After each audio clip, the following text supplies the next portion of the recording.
James, welcome to the show. Thanks, Dave. Thanks for having me. Really appreciate it. No problem. I'm jazzed, man, because I'm an NBA fan, so it's really cool speaking to NBA ref. This will be very positive, by the way. Very positive. Good. Very good. We need to give some positivity for the referees out there and the umpires. They don't get enough love, so let's do it. You got it. All right. So just researching you, James, and I noticed that you studied law. So how do you go from like law to refereeing? How's that happen? Well, I was on the track to go to law school, so I did pre-law at Purdue, and then I took the LSAT, and I was going to go to law school, but I ended up not going because I wanted to pursue refereeing and see how well or how far I could go in that. But I would say there's a lot of similarities. There's a lot of synergy between being a lawyer or a judge and a referee because that's what referees and umpires have to do.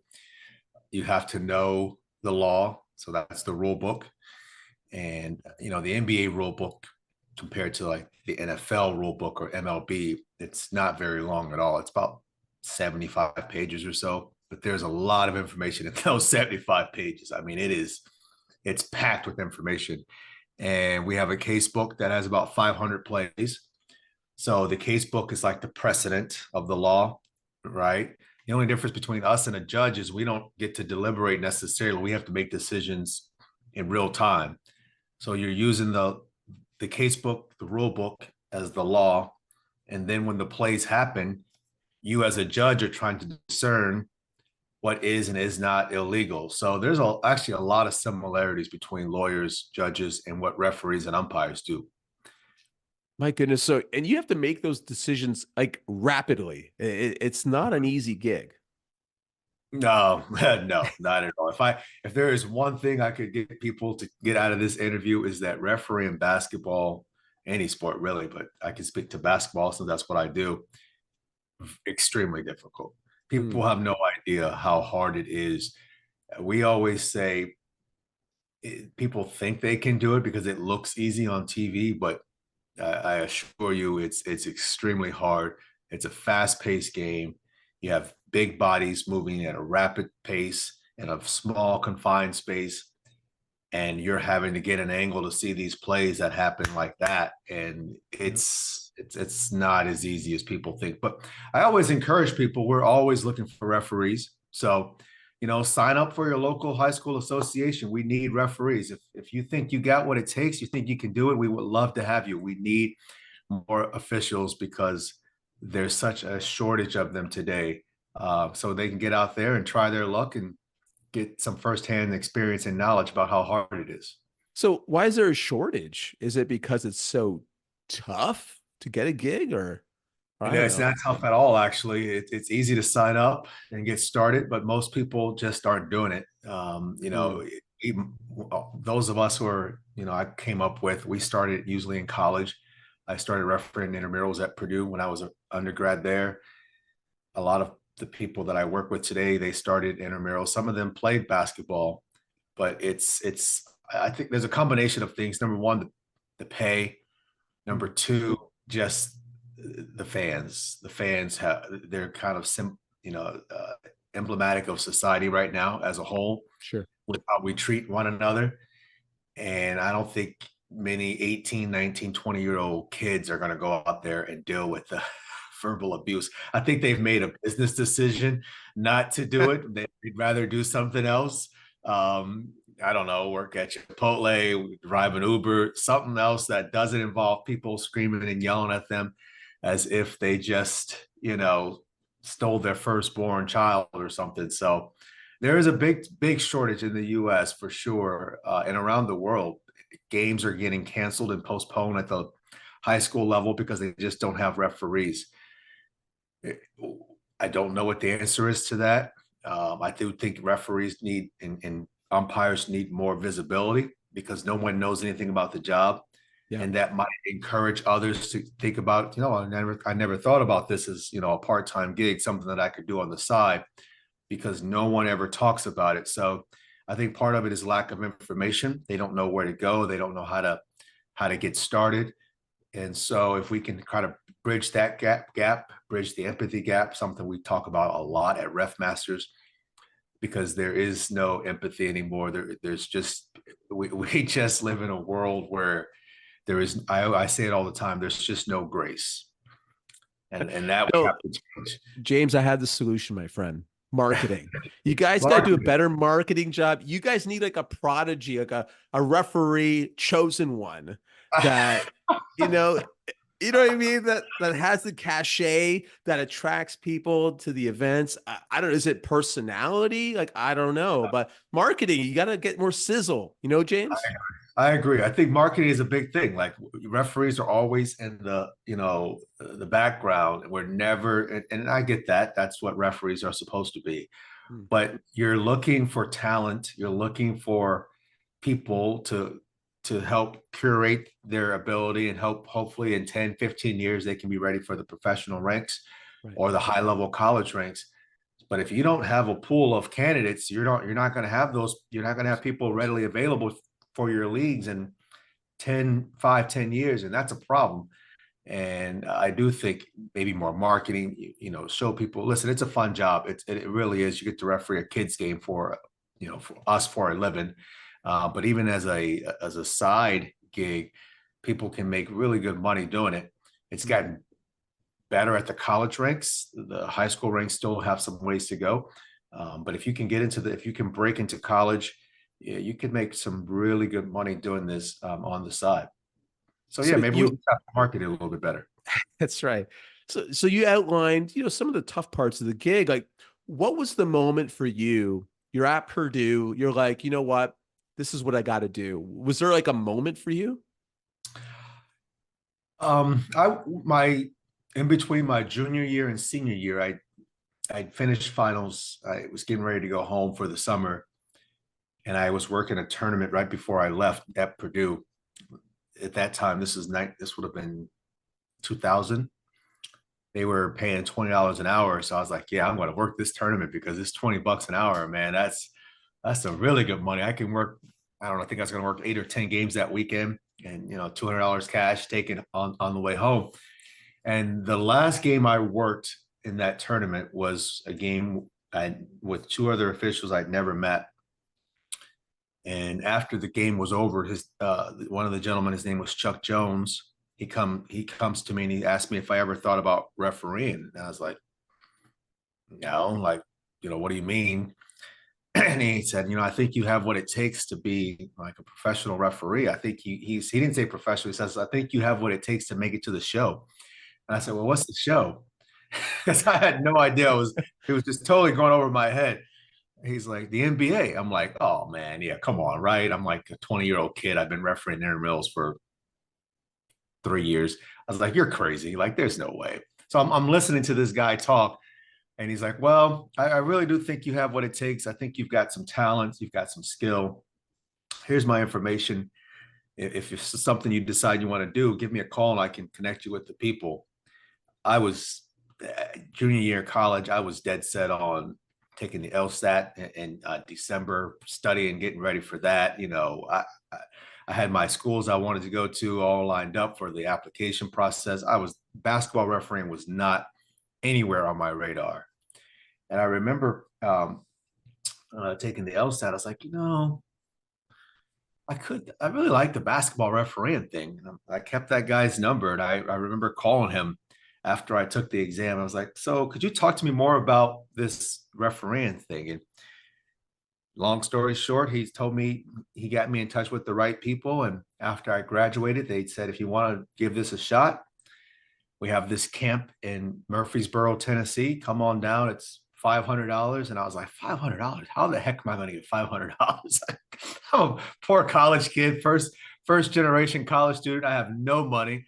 I'm like, oh man, I didn't know it cost money. Like, so I had to scrounge up and beg and borrow from family and got the money, went down to the camp. And I decided if I don't make it, then I'll just go back and do law school, moved to Atlanta after I graduated. And, the ball bounced my way. A lot of people helped me out. I always emphasize that you don't make it to the professional level as anybody, a player, coach, referee, without a lot of help along the way. And I'm certainly a testament to that. I had so many referees help me, teach me the craft because there's a lot to learn. And so, yeah, that it was that game with meeting that chance meeting with Chuck Jones that helped kind of. If I didn't meet Chuck Jones that particular day, I would not be here Wow. as a NBA referee. There's just absolutely no way. What's amazing, James, you made a decision. You were like, I'm going to officiate these intramural games. And Mhm. you weren't thinking about NBA, but it's just Yeah, amazing how, I don't know, man, destiny just came your way, man. And yeah, then you took a risk. You took a risk by putting down that cash. You didn't have that cash, but you no way. did it. That's right. Yeah, I took a lot of risk. But nothing ventured, nothing gained. Yeah. And whatever your passion is, I knew I had a passion for refereeing. I really did enjoy it. I just didn't know, the routes. I didn't know how one becomes an NBA referee, and I didn't know how one becomes a college referee, Right. which again speaks to, like I was talking about earlier with the shortage. People don't know how you become a referee. Actually, yesterday at the gym, I live here in Chicago, and I went to the gym, and I just finished up, and this kid's like, "Hey, I'm a big fan." I'm like, "Oh, okay, thanks, appreciate it." And we start talking. He turns out he just graduated 2 years ago or so from Ohio State. Hmm. He played for the Buckeyes. He played basketball. And I was like, well, just you think about refereeing. He's like, I've never thought about that. So I literally had this conversation with a young man yesterday, just finished playing ball. And he says, I'm trying to figure out what the next stage of my life is. You know how that is when you just graduate college, you're trying to figure out what you want to do with your life. So I put that bug in his ear, told him about Ref Masters, told him, hey, check it out. Just you can start with your local high school association, and you just never know. I know with a lot of players, when you think about, there's no shortage of players, right? Everybody wants to play the game, but even the players, when they get done playing, they think they're, if they want to stay involved with the game, whether it's baseball, football, whatever, hockey, if they want to stay involved, they think their paths are to be a coach or somebody in the management role, GM, something of that nature. No one ever thinks about the refereeing aspect of it. And I do think that's probably by design. I think some of it is their pride. They're like, there's no way, man, I'm going to go out there and referee. Like I know how I treated the refs. Some of them, like I'm not going to go out there and do that. Right. But yeah, I try to promote it to people all the time. Think about refereeing. It's fun. You get to exercise. You get to see the game up close and personal, Yeah. and they pay you for it. So it's while it's a hard job, it's a fun job, and then certainly if you can make it to the college ranks, you can make some really good money on the side doing it. So to get a gig in the NBA as a ref, do you have to do the college ranks? Is there a different way, like maybe coach in Europe? Like, how does that work? It used to be that way. The Okay. NBA's changed the way they go about it now. They have all these grassroots programs. And so the NBA has scouts that go around looking at officials, just like teams have Really? scouting talent for players. Yeah. So Hmm. there are scouts who go around to tap to scout for talent for referees. And referees can go onto the NBA site and fill out like I don't want to call it an application, but a questionnaire that kind of gives the NBA information so that you can be put on their radar, what level you're currently working at, how long you've been doing it, so on and so on. But they have people who go around and they're looking for people that they think has the talent, has the skill set to potentially do this job. And there's 3 or 4 different levels of grassroots, and you just keep advancing, eventually trying to get hired in the G League. And if you get hired in the G League, then based on how well you do there, determines whether or not you get a chance to go to what we call vet camp. That's the camp where in the preseason meetings we have every year before the season starts, you get invited to that. And then the next stage is you can get some preseason games, and so it's kind of like a baseball player trying to work their way up from single A ball, and you're trying to work your way up to the majors, to the big leagues. It's the same way with how they pick referees here. I think that's great because you get a lot of experience at different levels, and learn new things. No, that's great. Yeah, that's great. Yeah. It's a way to see, to kind of weed people out as they go through the levels. And just like players, some people they top out at the AA level. They just talent wise, that's as far as they can go. And some, if they make it to the AAA, even AAA is not the same as the majors, right? So the G League, as competitive as that league is, it is not the NBA. That's a whole totally different other animal working in the NBA than working in the G League, but it's still a high level of basketball. And if you can do well there, then the league will, they'll give you an opportunity, I'm sure, to see what you can do at the NBA level potentially. Gotcha. So let's talk skill set. NBA ref, what do we need? Do we have to be sculpted like an Adonis? Do we have to run like a gazelle? Like what are the skills and attributes? Well, we'll say the first skill and attribute is, can you call plays? Because that's the job. Are you a good play caller? And what I mean by that is the game of basketball is, there's so much subjectivity to the plays. Not everything is black and white. There is a ton of gray in basketball, meaning you can decide both either way, foul or no foul, based on the contact, because it's not clear and obvious. And so, are you a good discerner is the first priority. It certainly helps that if you're in shape and have some athleticism to you, because it's a demanding job. I think every night we run about over 4 miles a game, 4 to 5, depending on, if you go into overtime and all that. Wow. So you have to keep pace with the game. And, we get older. I'm in my 15th season now. I don't run as fast as I did in my rookie year, but these players stay the same age, right? So, every year there's a new crop of 20-year-olds coming out there who aren't fast as gazelles.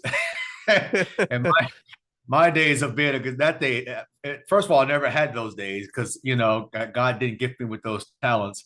But certainly every year I get older, you can't keep up with them as well. So you do have to do a good job of managing your body, managing your weight, being cognizant of your regimen, and trying to make sure you take care of yourself physically. But you have to be a good discerner of plays.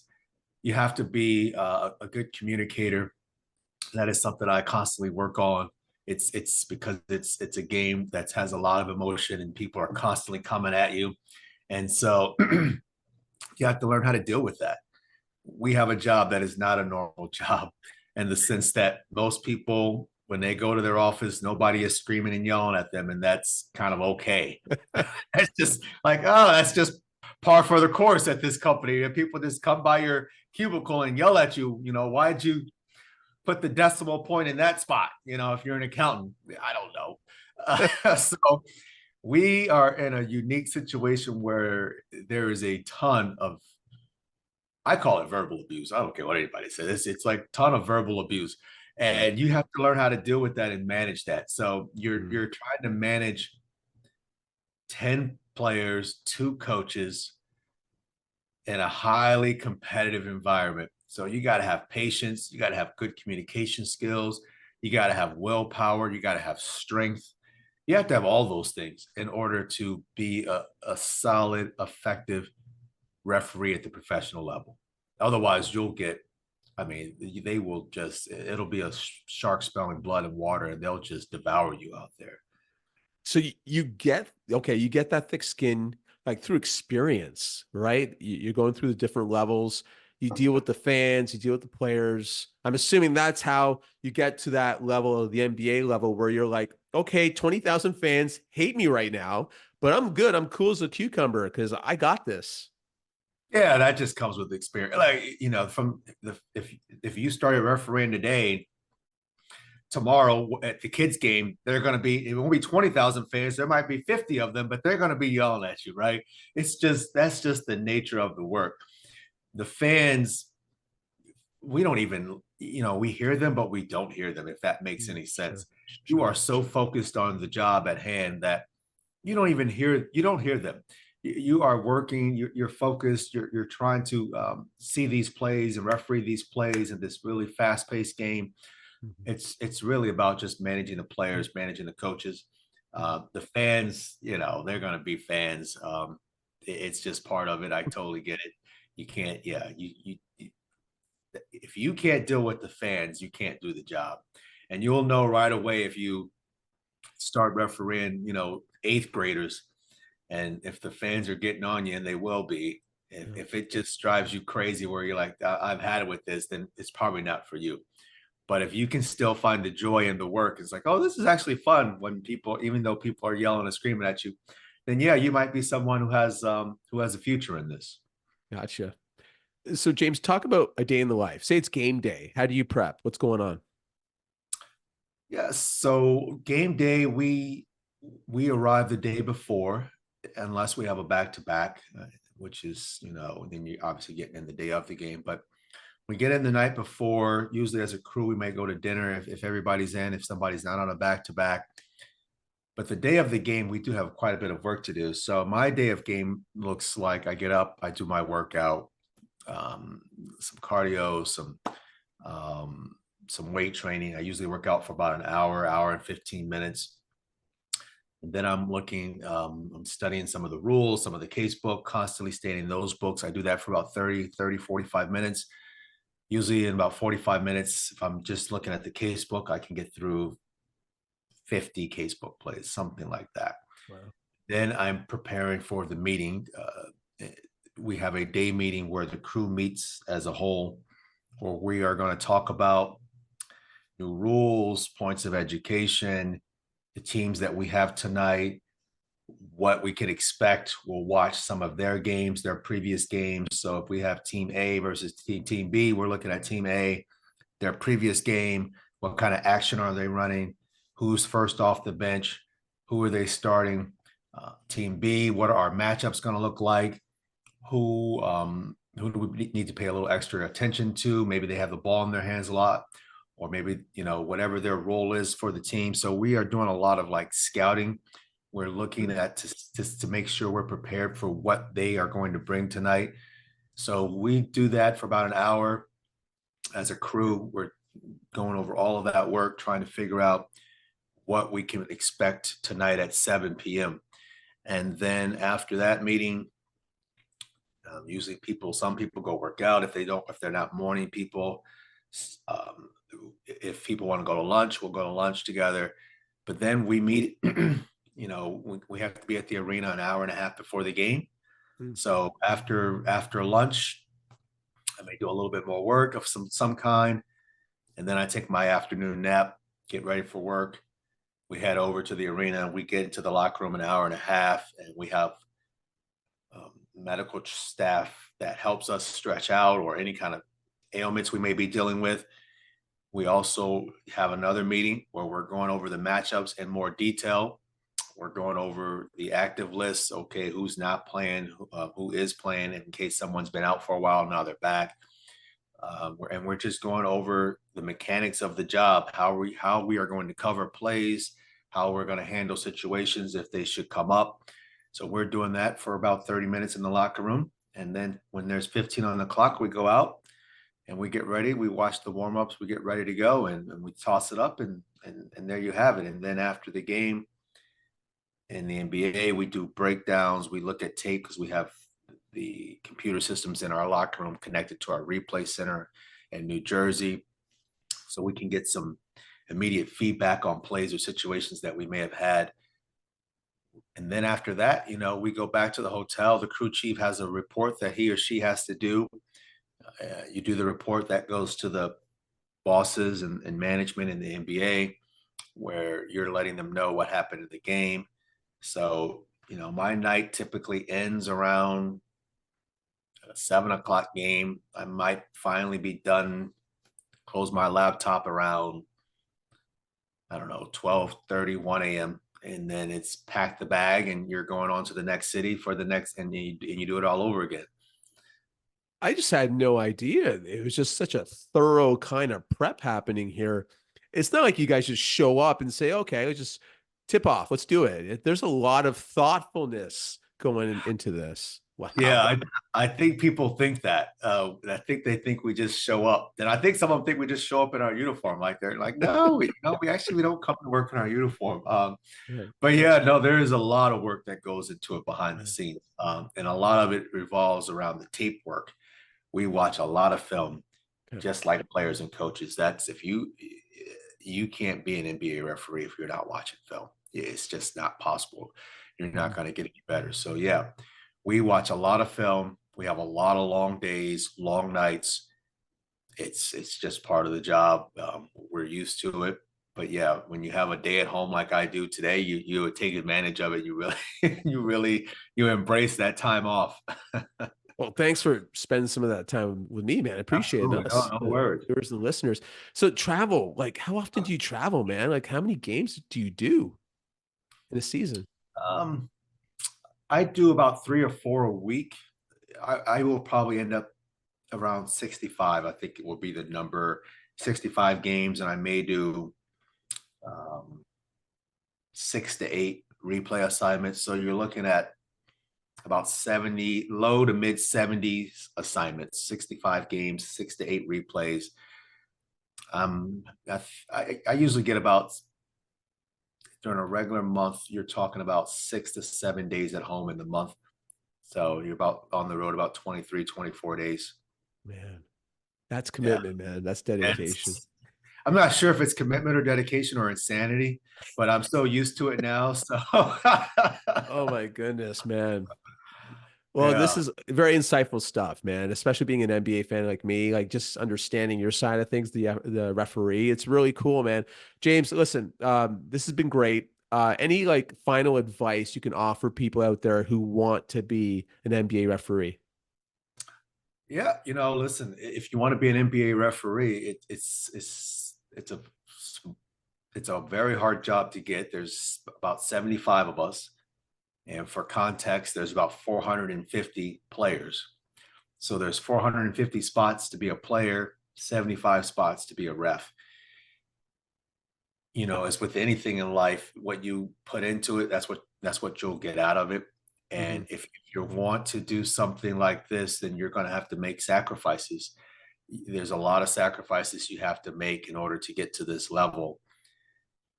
And that just comes down to if you're really that passionate about it and you're willing to make those sacrifices, then kudos to you. Yeah.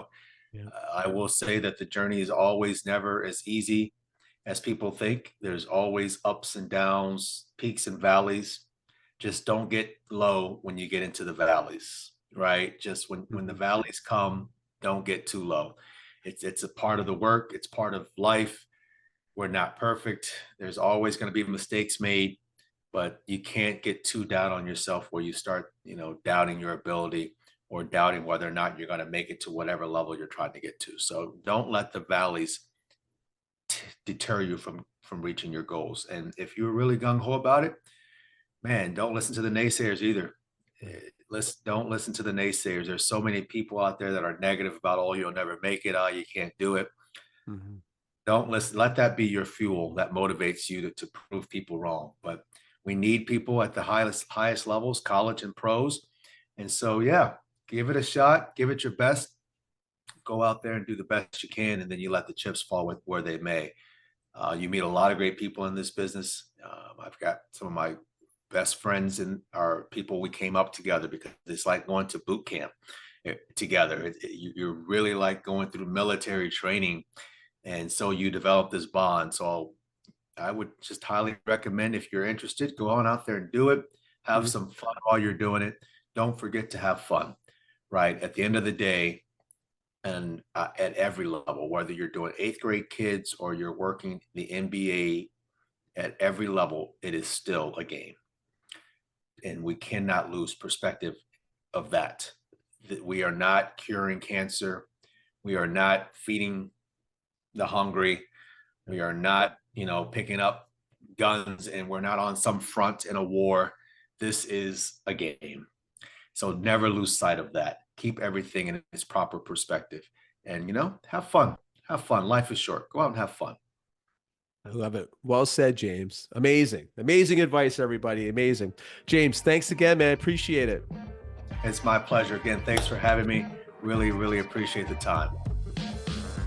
Well, that was a freaking cool conversation. Being an NBA fan, just finding out the behind the scenes, like the journey of an NBA referee, that was really eye-opening. As an NBA fan, I'm so used to focusing on the players, the coaches, the teams. The NBA referees, no, like what, they're human beings? So cool. So cool to chat with James, to find out what his life has been like as an NBA referee, his journey, all those sorts of things, the behind the scenes, everything, all that tied up into one. So James, thanks, man. I totally appreciate it. There's no doubt you've inspired somebody out there to be an NBA referee in the future. All right, that's it for this episode. Please feel free to subscribe to my YouTube channel and podcast for more great content. Until next time, take care and have a good one.